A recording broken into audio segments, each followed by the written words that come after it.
नमस्कार। कैसे हैं सब लोग? आई थिंक सब अच्छे होंगे।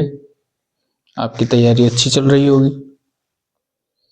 पढ़ाई में सबका अच्छे से मन लग रहा होगा।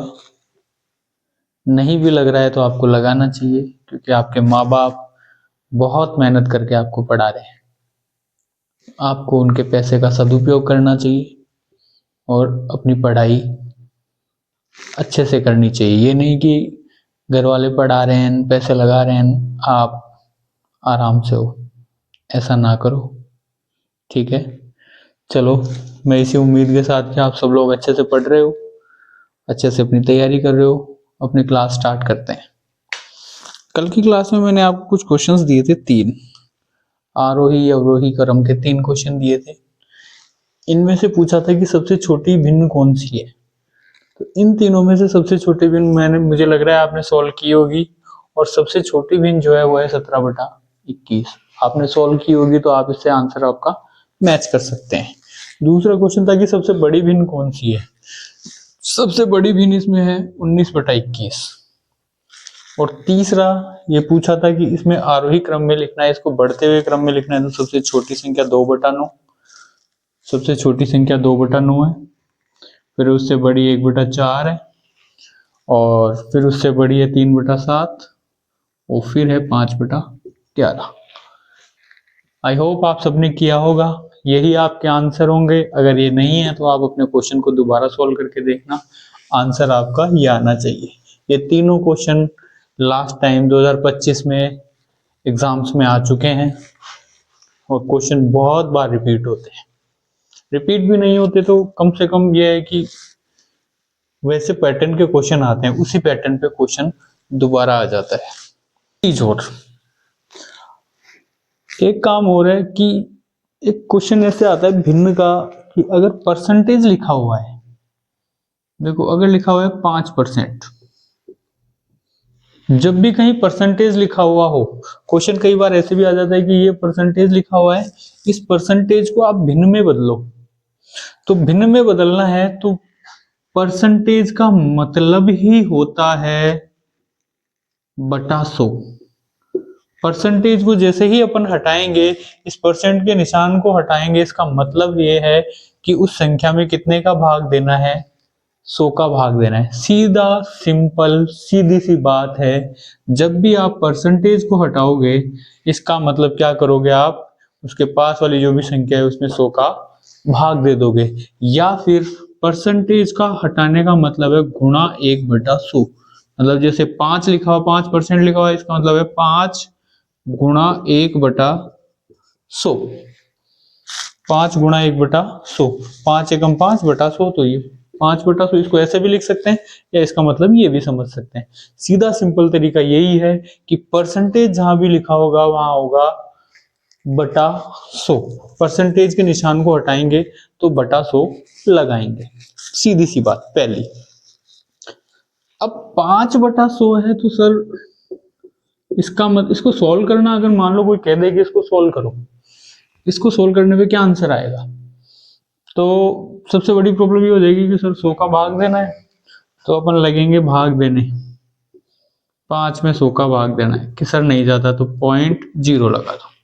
फिर आगे, फिर सर 1 0 उतार लो, 50 में भी नहीं जाता, फिर सर 1 0 यहाँ उतारो, और इसके आगे एक और 0 उतार दो, 500। फिर भाग दो 5 का, यहाँ पॉइंट था ही, 5 बार जाएगा, 100 पंजे 500। इतना करने की जरूरत नहीं है। जब भी ऐसा नंबर आए, 100, 1000, 10,000, लाख, या फिर 2000, 3000, मतलब कोई ऐसा नंबर आ जाए जिसके आगे बहुत सारे जीरो और भाग देने के लिए कहे, तो अपन क्या करेंगे, जितनी जीरो है ना, जितनी जीरो है उतने नंबर छोड़ के पॉइंट लगा देंगे ऊपर वाले के। मतलब ऊपर वाला नंबर ये है 5, अब इधर जीरो कितनी है, 2 जीरो है, मतलब इधर से इकाई के अंक से 2 संख्या छोड़नी है, तो एक तो ये छोड़ देंगे 5 में, आगे तो कोई संख्या ही नहीं है, तो एक 0 लिख देंगे, और फिर पॉइंट लगा दो। ये लो जी, ये पॉइंट लगा दिया, मतलब इसका आंसर आएगा 0.05। ये चीज कॉन्सेप्ट ये समझ लेना अच्छी तरह से, कि यदि किसी संख्या में ऐसी संख्याओं का भाग ज्यादा है जिनके आगे जीरो है, मान लो 1 के आगे 0 है तो आप सीधा संख्या छोड़ के भाग लगा दो, लेकिन अगर 5/200 होता तो क्या करते अपन? तो सर अपन करते क्या, पहले तो 5 में भाग देता 2 का, इसको या फिर ऐसे भी लिख सकते थे अपन, 2 × 100 लिख सकते हैं क्या, 200 को लिख सकते हैं। तो 5 में 2 का भाग देंगे तो वो आएगा 2.5, और 100 तो नीचे है ही। अब अगर भाग दें तो साहब अब भाग देंगे तो 2 संख्या छोड़ के पॉइंट लगा दो, तो ये पॉइंट यहाँ लगा हुआ है, इससे 2 संख्या छोड़नी है ये, और 1 संख्या और, आगे तो कोई संख्या ही नहीं है, तो 2 के आगे छोड़ेंगे तो 0, 0.2, ये पॉइंट तो हट ही जाएगा यहाँ से, तो 0.25। एक चीज और, अगर मान लो लिखा हुआ है 0.0059, अगर ऐसा लिखा हुआ है, इसको भिन्न में बदलने के लिए आ जाए, तो हमेशा एक चीज ध्यान रखना कि परसेंटेज को भिन्न में बदलते हैं तो नीचे 100 लगाते हैं, ये अपने को पता है, लेकिन ऐसी संख्या को भिन्न में बदलना है अगर, तो अपन क्या करेंगे, यहां से गिनेंगे जितने नंबर है पॉइंट से पहले, तो इधर से देखो 1 2 3 4, 4 नंबर है पॉइंट से पहले, तो नीचे 4 0 लगा देंगे 1 के आगे, ठीक है, तो ये पॉइंट हटा हुआ मान लिया जाएगा। इसको सॉल्व करेंगे तो 59 ही बचा है ऊपर, तो बाकी तो सब 0 ही है, 59/10,000, ये एक तरीका और है, ठीक है, ये आपको ध्यान होना चाहिए कि 0 पॉइंट, अगर पॉइंट के बाद कोई नंबर और उसको भिन्न में बदलते हैं तो ऐसे सॉल्व होता है, ठीक है। आगे अब ये एक क्वेश्चन है, बेसिकली ये प्रश्न ऐसे है कि इनको पहले भिन्न बनाओ और भिन्न बनाने के बाद इसको आरोही क्रम में लिखना है, छोटी से बड़ी में, और फिर बताना है कि बीच में कौन सी भिन्न आएगी। तो इतना बड़ा ना लिख के मैंने सीधा आरोही क्रम में लिखना है, फिर 5 भिन्न बनेंगे, उनमें से बीच में कौन सी आएगी वो तो अपन बाद में देख लेंगे। तो सबसे पहले तो ये परसेंटेज है, 31% है, ये पॉइंट में लिखा हुआ है, ये पॉइंट में लिखा हुआ है, मतलब 2 तो दे रखी है भिन्न, और 1 दे रखा है परसेंटेज, और 2 नंबर दे रखे हैं पॉइंट वाले। अब पहले तो आपको इसको सॉल्व करना है, देखो 1/3 तो ठीक है, 31% है, मैंने कहा था परसेंट को हटाओगे तो नीचे क्या लगाना पड़ेगा, 100, मतलब एक भिन्न ये बन गई अपनी, फिर 3/10 एक भिन्न है, ठीक है जी। आगे देखो इसमें 1 2 3 अंक का पॉइंट से पहले, तो इस पॉइंट को अपन हटाएंगे तो ऊपर तो 313 बचेगा, 0 का तो कोई मतलब नहीं रहता आगे, और नीचे कितने होंगे, 1 2 3 अंक का पॉइंट से पहले, ठीक है, तो नीचे 3 0 लग जाएंगी, सही बात है। आगे आ जाओ, या फिर इसको तो अपन ना भी सोल्व करते तो भी चल जाता, ये है, तो ये इसको सोल्व करो तो करो, नहीं तो 0.909/3 है, पॉइंट हटाएंगे तो नीचे कितनी 0 आ जाएंगी, 3, क्योंकि 3 अंक के बाद पॉइंट लगा हुआ है।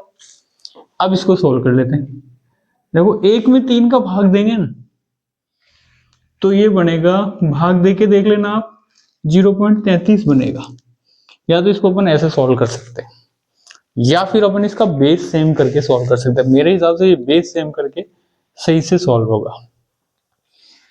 तो इसका जो एलसीएम आएगा वो अपन एलसीएम लेके देखें, 3 10 100 1000 और 3000, 1 2 3 4 5, ठीक है। अब देखो सबसे पहले भाग देंगे इसमें 3 का ही दे लेते हैं, तो यहाँ 1 हो जाएगा, यहाँ 10 है ही, यहाँ 100 है, यहाँ 1000 है, 3 का जाएगा नहीं, 3000 में जाएगा 1000, फिर अपन 10 का दे सकते हैं, तो ये 1 हो जाएगा, ये 1 हो जाएगा, ये 10 हो जाएगा, ये 1, ये हो जाएगा 100, और ये भी 100, फिर अपन 10 का दे सकते हैं, तो ये 1 हो जाएगा, ये भी 1, इसमें देंगे तो 10 में 1 हो जाएगा, ये बात 100 में देंगे तो 10 का 10 बचेगा, फिर इस 100 में देंगे 10 का, तो ये भी 10 बचेगा, फिर से 10 का दे सकते हैं, 1 में देने की जरूरत नहीं है, ये सारे क्या हो जाएंगे 1, मतलब अपने पास जो अंक बनेंगे वो अंक क्या हो जाएंगे, 3 × 10 × 10 × 10, 10 दूनी मतलब एक, ये 3 तो ये बनेंगे 10 10 10, 3 बार गुणा करेंगे 10 दाई 100, 100 दाई 1000, 1000 को 3 से गुणा करेंगे तो 3000 बनेंगे। अब सर बात ऐसी है कि एलसीएम अगर ऐसे आया तो आपको क्या करना है, नीचे के सभी नंबर्स को क्या करना है, 3000 बनाना है। लास्ट क्लास में मैंने बताया था बेस सेम करना है। तो 3000 बनाने, इसको मिटा देता हूं, इसको उतार लो, पॉज करके उतार लेना, ठीक है। हाँ, तो अब क्या करेंगे अपन कि 3000 बनाना है अपने को, नीचे का नंबर क्या बनाना है, 3000। तो ये तो 3000 है ही, इसको छेड़ना ही नहीं। इधर आ जाओ, इसको 1/3 को 3000 बनाएंगे तो नीचे 3000 बनाने के लिए कितने से गुणा करना पड़ेगा, करना गुणा ही है अपने को। कितने से होगा सर, 1000 से गुणा होगा। नीचे 1000 से किया है तो ऊपर भी किससे करना पड़ेगा, 1000 से। ठीक है जी, ये हो गया। इसको आ जाओ, 31/100 है। इसको 3000 बनाने के लिए कितने से गुणा करना पड़ेगा कि सर 30 से गुणा करना पड़ेगा। नीचे 30 से किया है तो ऊपर भी 30 से गुणा करना पड़ेगा। आगे आ जाओ, 3/10, 10 को 3000 से गुणा करने के बनाने के लिए 300 से गुणा करना पड़ेगा सर। अब नीचे 300 से किया है तो ऊपर भी 300 से करना पड़ेगा। ठीक है, इसको 313 को बटा 1000 है, इसको 3000 से बनाने के लिए 3 से गुणा करना पड़ेगा, सिंपल। 1000 को 3 से गुणा करना पड़ेगा, 3000 हो जाएंगे। ऊपर भी 3 से करना पड़ेगा। ये तो वैसे की वैसे ही है, ये तो 909 बटे 3000 ही है। इसको सोल्व करेंगे तो 1000 गुणा 1 मतलब 1000, और नीचे 3000, 3 गुणा 1000 मतलब 3000। 31 गुणा 30 करेंगे तो जीरो, तो ऐसे कैसे आ जाएगा, 1 3 एकम 3 और 3 तिया 9। ऐसे भी गुणा करना आपको आना चाहिए, जैसे किसी नंबर के आगे जीरो तो जीरो का जीरो उतार दो, उस नंबर को सबसे गुणा करके लिख दो, सही आंसर होगा। तो 3 एकम 3 और 3 तिया 9। 100 को 30 से गुणा करेंगे तो 3000 हो जाएगा। ऐसे ये 300 को 3 से गुणा करेंगे तो 2 जीरो है, तो 2 जीरो लिख दो। 3 को 3 से कर दो, 3 तिया 900। फिर ये 3 को 1 से गुणा कर दो, और 2 जीरो इसकी 1 इसकी, तो 3 एकम 3 और 3 जीरो, 2 इसकी और 1 इसकी, 300। ठीक है, फिर इसको गुणा करो, 3 तिया 9, 3 एकम 3 और 3 तिया 9, 1000 इंटू 3 3000, ये 909 बटे 3000।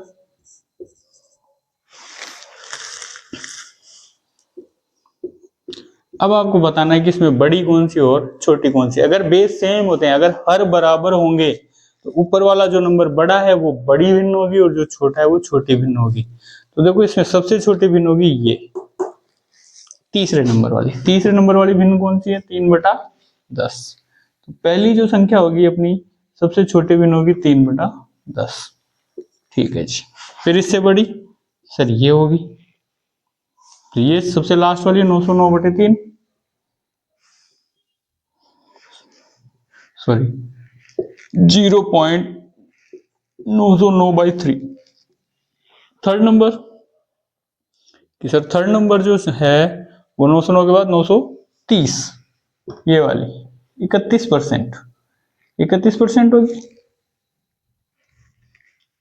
तो जो तीसरा जो संख्या है या तीसरी जो भिन्न बनेगी वो 31% वाली बनेगी। फिर चौथी ये 39, तो 0.313, और लास्ट वन इज 1/3। तो इसमें क्वेश्चन ये था कि बीच में कौन सा नंबर है, तो बीच में जो नंबर है वो है 31%। छोटे से बड़ा लिखेंगे, बीच में कौन सा नंबर है।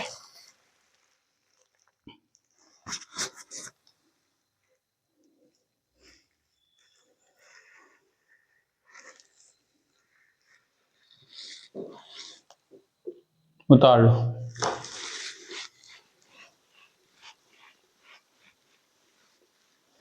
फिर एक क्वेश्चन है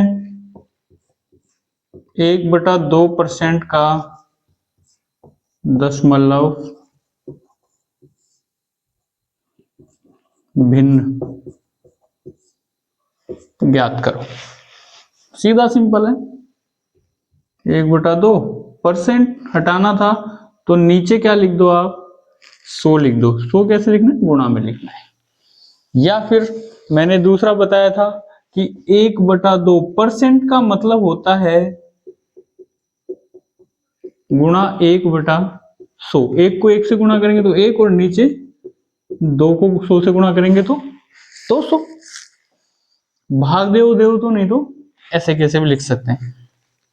अब अपन भाग अगर देंगे तो कितना आएगा? 1 में भाग दो 200 का। ऐसे देने से अच्छा है कि मैं यूं बताता हूं आपको, पहले 1 में 2 भाग 2 का, बाद में 2 संख्या छोड़ के पॉइंट, 2 जीरो है तो 2 संख्या छोड़ के पॉइंट लगा देंगे। पहले 1 में 2 का भाग दो, तो साहब 1 में 2 का भाग देंगे तो आधा होता है। 1/2 का मतलब ही आधा होता है, आधा ऐसे लिखते हैं 0.5। ठीक है। अब ये कह रहा है 2 संख्या छोड़ के भाग लगा दो, 2 संख्या छोड़ के पॉइंट लगा दो, तो 5 के बाद 2 संख्या छोड़नी है। ठीक है। अब देखो ये होगा ये 0.5 है, और 0.5 अब 2 संख्या छोड़ के भाग देना है आपको। 0.5 से नीचे 100 बचे, 2 का तो भाग दे दिया, अब 2 संख्या छोड़ के पॉइंट लगाना है। तो छोड़ेंगे जब, ये पॉइंट के बाद से छूटेगा, तो इसके बाद ये पॉइंट के बाद छूटेगा नंबर, पॉइंट के बाद 2 जीरो लगानी है, तो ये हो जाएगा 2 जीरो, 5 के बाद 2 जीरो लगा के और 0.05, ये आपका दशमलव भिन्न आएगा। एक क्वेश्चन ये है, एक कार्यालय में कुल कर्मचारियों का 3/5 भाग महिलाएं हैं। मतलब जितने भी टोटल कर्मचारी हैं किसी ऑफिस में, उसमें 3/5 भाग क्या है? महिलाएं हैं, और शेष पुरुष हैं। अब इसमें पुरुषों का नंबर नहीं दिया, पुरुषों का कोई भिन्न भी नहीं दिया, कहा बचे हुए पुरुष है। 3/5 तो महिलाएं हैं, और जितने बचे वो क्या है? पुरुष है। फिर कह रहा है यदि महिलाओं का 2/9 भाग, जितनी महिलाएं हैं उसका 2/9 भाग, तथा पुरुषों का 1/4 भाग अनुपस्थित हो, तो कुल कर्मचारियों का कौन सा भाग अनुपस्थित होगा? अब इसने कहा कि जितनी महिलाएं उसका 2/9 भाग अनुपस्थित है, और पुरुष जितने उसका 1/4 भाग अनुपस्थित है, तो कुल कर्मचारियों का कितना भाग अनुपस्थित होगा? देखो, इसके 2-3 तरीके हैं निकालने के। देखो, मैथ अगर अपन ने बेसिक पढ़ना है ना, कई मैथ वाले सर ऐसे बोलते हैं कि सर मैं XY से क्वेश्चन नहीं निकलवाता हूँ, मैं टाइम नहीं लगवाता हूँ।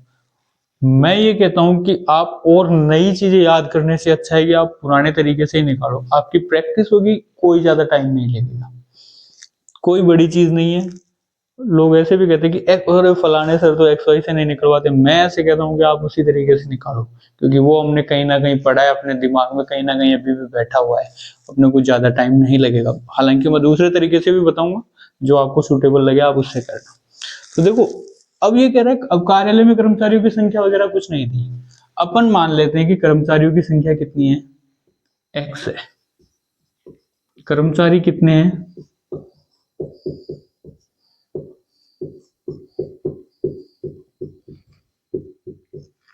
X है। अब कह रहा है जितने कर्मचारी हैं उसका, क्वेश्चन के हिसाब से चलो, कुछ मत देखो, जैसे जैसे प्रश्न बढ़ रहा है वैसे वैसे आप भी आगे बढ़ते जाओ। अब ये कह रहा है कि कर्मचारियों का 3/5 भाग महिलाएं हैं, मतलब X का 3/5 क्या है? महिलाएं। क्या है? महिलाएं। जब भी का आ जाए, इसका मतलब होता है गुणा। क्या होता है? गुणा। तो मतलब ये हो गया कि महिलाएं कितनी हैं? X गुणा 3/5। मतलब मैं ये लिख सकता हूँ कि 3/5 X महिलाएं हैं। जी है। अब कह रहा है कि शेष पुरुष हैं। अब शेष पुरुष, शेष का मतलब क्या होता है? कुल में से ये महिलाएं हैं और बचे हुए पुरुष हैं। तो कुल कितने थे? कुल थे साहब X, कुल कर्मचारी X थे। अब उसमें से महिलाएं निकाल दें, अगर महिलाएं 3/5 है, अगर ये निकाल दें तो पुरुष बच जाएंगे। यही तो बात है, जितने टोटल लोग हैं उनमें से अगर महिलाएं निकाल देंगे तो पुरुष बचेंगे। जी बचेंगे सर। अब ये देखो, ये तो एक भिन्न है, लेकिन ये भिन्न नहीं है, इसके नीचे में एक लगा दूं तो भिन्न बन जाएगी। एक का भाग x में देंगे तो x ही बचेगा, तो अपन नीचे एक लगा सकते हैं। 5 इसका एलसीएम आ जाएगा सोल्व करेंगे तो। एक का भाग 5 में देंगे तो कितनी बार जाएगा, 5 बार, और 5 को x से गुणा करेंगे तो 5x। आगे माइनस का निशान है तो माइनस लगा देंगे। 5 का भाग 5 में देंगे एक बार, एक को 3x से गुणा करेंगे तो 3x। तो इसको सोल्व करने पे कितना आएगा, 5x में से 3x गया तो सर 2x, और नीचे कितना 5। कहने का मतलब पुरुष कितने हैं सर, पुरुष हैं 2x बटे 5।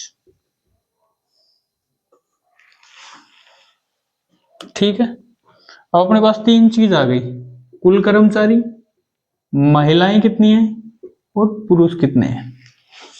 यहां तक अपन ने क्वेश्चन सोल्व कर लिया।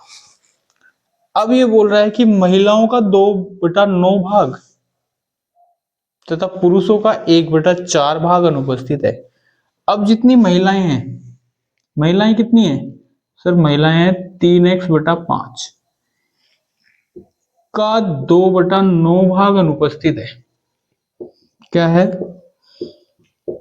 महिलाओं का 2/9 भाग अनुपस्थित है।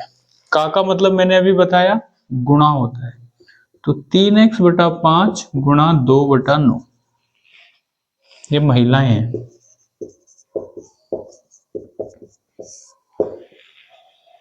ठीक है, ये इसको गुणा करेंगे तो ऊपर के ऊपर गुणा होंगे और नीचे के नीचे गुणा होता है। गुणा में ऊपर के ऊपर गुणा, नीचे के नीचे गुणा। अगर कट रहे तो काट भी सकते हो, नहीं कट रहे तो 3 दूनी 6x और 5 नाम 45। ये भाग अनुपस्थित हो गया महिलाओं का। अब पुरुष कितने थे, पुरुष हैं 2x/5, 2x/5 है। अच्छा, उसमें से कितना भाग, तथा पुरुषों का 1/4 भाग अनुपस्थित है। अब पुरुषों का कितना है, ये पुरुष है, इनका 1/4 भाग अनुपस्थित है। तो इसका मतलब ये हुआ कि 2x/5 गुणा 1/4, ये क्या है, अनुपस्थित है। अब देखो ऊपर के ऊपर गुणा तो कर लोगे, नीचे के नीचे गुणा कर लो, लेकिन अगर कट रहे हैं तो आप काट भी सकते हो। देखो ये दोनों एक ही पाड़े में आते हैं, 2 के पाड़े में 4 आता है, तो 2 एकम 2 और 2 दूनी 4। इसको ऐसे भी काट सकते हो, और तो ये बनेगा। इन दोनों को सोल्व करेंगे तो कितना आएगा, x को 1 से गुणा करेंगे तो x, और 5 को 2 से गुणा करेंगे तो 5 दूनी 10। ये पुरुषों का भाग अनुपस्थित है। और अब कुल भाग अनुपस्थित निकालने के लिए टोटल कितने अनुपस्थित हुए हैं, तो ये निकालने के लिए 6x/45 इस वाले महिला वाले हिस्से को और पुरुष वाले हिस्से को क्या कर देंगे, आपस में जोड़ देंगे। इन दोनों का एलसीएम लेंगे, आप एलसीएम मैंने लेना सिखा दिया है। इन दोनों का एलसीएम आएगा 90। कितना आएगा, 90। 45 का भाग 90 में देंगे, 2 बार जाएगा, और 2 को फिर 6x से गुणा करेंगे तो 6 दूनी 12x प्लस, अब 10 का भाग 90 में देंगे तो 9 बार जाएगा, और 9 को x से गुणा करेंगे तो 9x। ठीक है, अब आएगा कितना, इसको सोल्व करेंगे तो, इसको सोल्व करेंगे तो आपका आएगा 12 और 9 कितना होता है, 12 और 9 होता है 21 x/90। दोनों किसके पाड़े में आते हैं, दोनों 3 के पाड़े में आते हैं। 3 के पाड़े में आते हैं तो काटेंगे, 3 7 21 और 3 3 9 और 0, मतलब आएगा कितना 7x/30। ये आपका पुरुषों का भाग अनुपस्थित होगा। एक तरीका तो है ये, इसको उतार लेना, मेरे हिसाब से तो ये बेस्ट है। दूसरा तरीका और बताता हूं मैं आपको।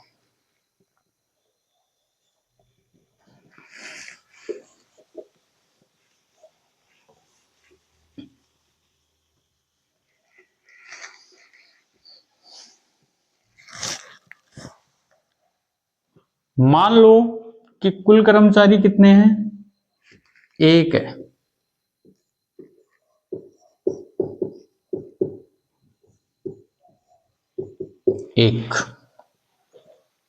एक का 3/5 भाग क्या है, महिलाएं।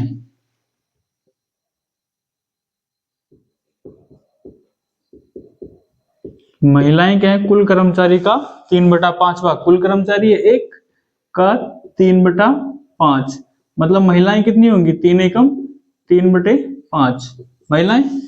पुरुष, पुरुष कुल कर्मचारियों में से महिलाएं निकालेंगे तो पुरुष बचेंगे, वही बात है। एक में से कितनी महिलाएं हैं, 3/5 है, निकालेंगे तो पुरुष बचेंगे।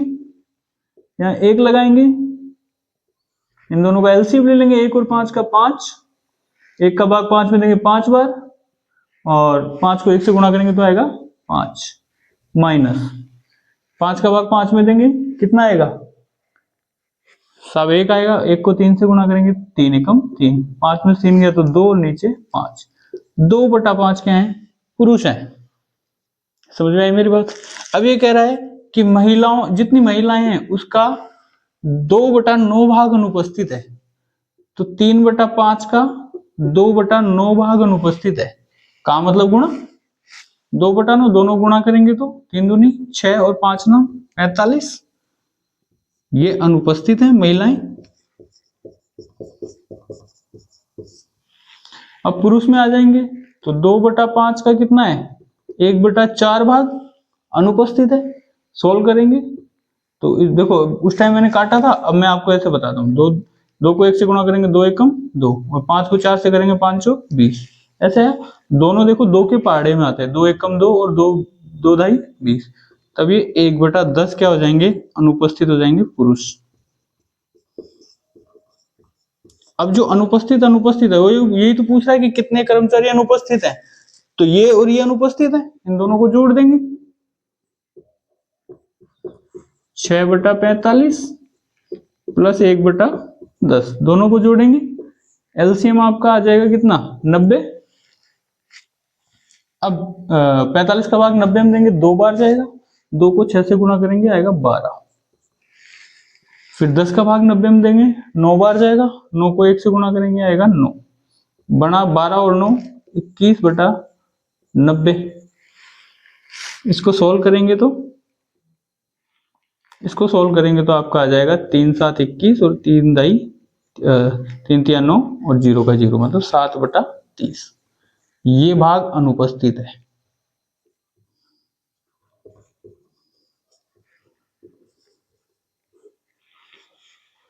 समझे आप मेरी बात। एक क्वेश्चन ये है आपके, एक परिमेय संख्या का हर उसके अंश से 8 अधिक है, यदि अंश में 17 जोड़ने पर और हर में 1 घटाने पर परिमेय संख्या प्राप्त होती है आपको 3/2, तो वह परिमेय संख्या ज्ञात करो।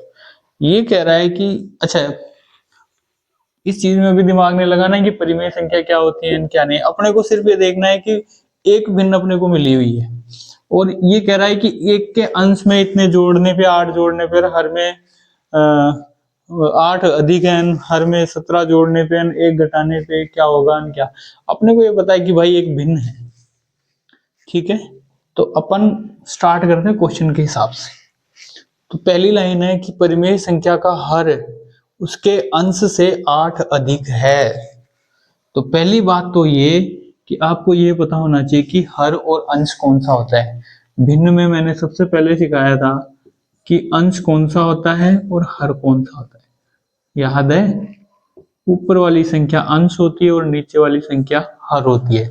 उस टाइम मैंने इसीलिए सिखाया था कि कई बार क्वेश्चन अंश और हर से आ जाता है। तो ये कह रहा है अब उसका हर अंश से 8 अधिक है, अंश से 8 अधिक क्या है, हर। अब मान लेते हैं अपन कि अंश क्या है, x है, तो हर x से कितना ज्यादा है, अंश से 8 अधिक है, मतलब x से कितना ज्यादा है, 8 ज्यादा है। सिंपल सी बात है। अब एक भिन्न मिल गई अपने को, ऊपर उसके x है और नीचे x प्लस 8 है। ठीक है, यहां तक क्वेश्चन सोल्व हो गया। अब ये कह रहा है यदि अंश में 17 जोड़ने पर, अब अंश जो है x है अपना, उसमें 17 जोड़ दें, ये लो जी जोड़ दिया, और हर में 1 घटाने पर, और हर कितना था, x प्लस 8 था, उसमें से 1 घटा दें, तो अपने को एक परिमेय संख्या प्राप्त होती है कितनी, 3/2 प्राप्त होती है। यही कह रहा है क्वेश्चन। जैसे जैसे क्वेश्चन की लाइन बनी वैसे वैसे अपन लिखते गए। अब ये x प्लस 17 और नीचे x प्लस 8, 8 में से 1 गया तो 7, तो x प्लस 7 बचा बराबर 3/2। तो ऐसी कैसी है? आपको एक चीज बता दूं यहाँ पे, बहुत इंपॉर्टेंट है, x प्लस 17 कभी 17x नहीं होता है, ये ध्यान रखना हमेशा। x प्लस 8 कभी 8x नहीं होगा, गुणा होते तो 17x हो जाता, लेकिन जोड़ बाकी में x वाली संख्याएं x वालों के साथ जुड़ेगी और सादा संख्याएं, सिंपल संख्याएं जो होती है, नॉर्मल संख्याएं, वो नॉर्मल के साथ जुड़ेगी, घटेगी। जोड़ बाकी में ध्यान रखना कि कहीं आप सीधा जोड़ दो, ठीक है। तो ये आपका एक नंबर बना। अब इसको सोल्व करने के लिए अपने को क्या करना पड़ेगा, एक चीज मैं आपको बता देता हूं कि मान लो ये 7x बटा 3x बराबर 2/3 है। अब इसको सोल्व करना है ना, तो अपने को अपन क्या करते हैं, बराबर की जब संख्याएं होती हैं उनको आपस में क्या करते हैं, क्रॉस गुणा होते हैं, ये यूं और ये यूं। मतलब इसको तो इधर ले जाएंगे, ये 7x है, ये नीचे बटा में तो ऊपर गुणा में चला जाएगा, ठीक है। तो ये हो जाएगा 3, और ये 3x है, ये इधर 2 के साइड में आएगा, तो ये भी बटा में, ये इधर आ जाएगा, तो ये भी 3x गुणा में चला जाएगा। ऐसे जाएंगे, क्रॉस मल्टीप्लाई होते हैं, ये ध्यान रखना। 7 या 21x बनेगा, 2 या 6x बनेगा, ऐसे है ना। फिर x से आप x काट सकते हो, आगे सोल्व कर सकते हो, वो अलग चीज है, ठीक है। तो ये ध्यान रखना कि मल्टीप्लाई ऐसे होते हैं, क्रॉस। ये क्यों बताया है मैंने? अब यहाँ पे अपने को गुणा करना है, तो 2 तो इससे गुणा होगा और ये इससे गुणा हो जाएगा।